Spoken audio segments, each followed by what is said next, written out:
মানুষের ফাঁসির রায় লেখে কি দিয়ে? জমি জাল দলিল করে নাই কি নিয়ে?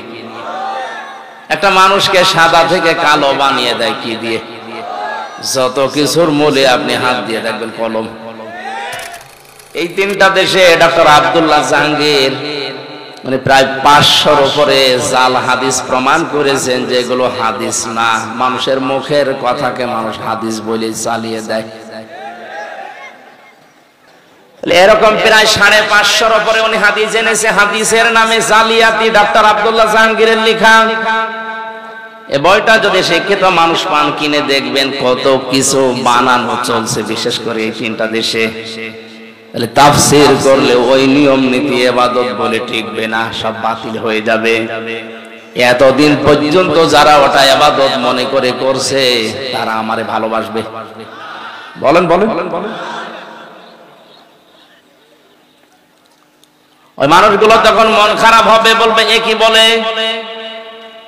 যারা আমারে নিয়ে এসেছিল হাতিয়া দফা নজর নিয়াজ দিয়া দূরের কথা, তখন তাড়া দেবে। আল্লাহ জানে হারাজন দিয়ে জানিয়েছেন কোরআন প্রচার করতে গিয়ে কারো মুখের দিকে আপনার তাকানোর দরকার নেই। কে খুশি কে বেজার ওগুলো বাদ, আমি যেটা বলতে বলেছি ওটা স্পষ্ট ভাবে বলেন। হ্যাঁ, আপনি বলবেন কার সামনে?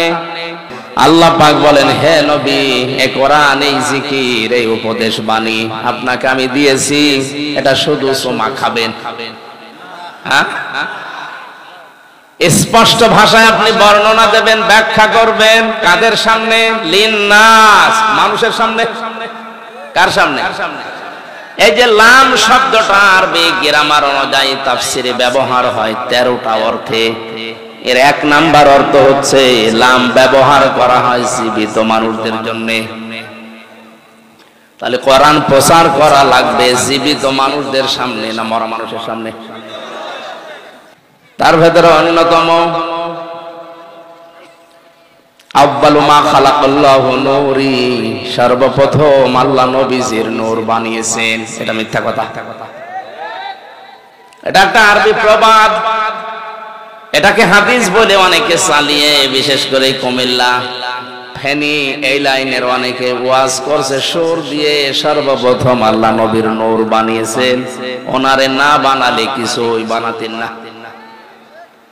অথচ কোরআনে কারিমে আল্লাহ প্রমাণ দিয়েছেন সর্বপ্রথম আল্লাহ পাক বানিয়েছেন কলম।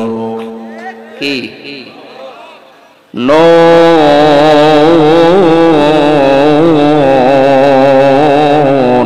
আল কলামি ওয়া মা ইয়াসতুরুন। আল্লাহ পাক বলেন, হে নবী, কলমের কসম, এবং কলম দিয়ে লেখকরা যা লেখে ওই লিখিত জিনিসের কসম। এই জন্য আমরা যারা কলম, অনেকে মনে করছে আবার কি কয়েক ইঞ্চি জিনিস, এটার এত দাম কিসের? না, তামাম দুনিয়ার যত ভালো কাজ, খারাপ কাজের মূলে কিন্তু কলম। মানুষের ফাঁসির রায় লেখে কি দিয়ে? জমি জাল দলিল করে নাই কি নিয়ে? একটা মানুষকে সাদা থেকে কালো বানিয়ে দেয় কি দিয়ে? যত কিছুর মূলে আপনি হাত দিয়ে দেখবেন কলম। এজন্য কলমের অনেক দাম। এটা যার হাতে থাকে ওকেও আল্লাহ কসম দিচ্ছে, সাবধান, তুমি যা লিখছো এই লিখিত জিনিসেরও কসম দিলাম। হয়তো অধ্যাপক সাহেব 20 বছর পরে পৃথিবীতে থাকবে না, এমন কিছু লিখেছে যেটা থাকবে। ওইটার দ্বারা জাতি যদি উপকার পায়, আল্লাহর পথের সন্ধান পায়, কিয়ামত পর্যন্ত কবরের সওয়াব যেতে থাকবে। আর ওইটার দ্বারা যাতে যদি পথভ্রষ্ট হয়, আল্লাহর পথ থেকে যদি মানুষকে সরানোর জন্য লিখে থাকে, যতদিন পর্যন্ত মানুষ গোমরা হবে ওনার কবরের শাস্তি যেতে থাকে।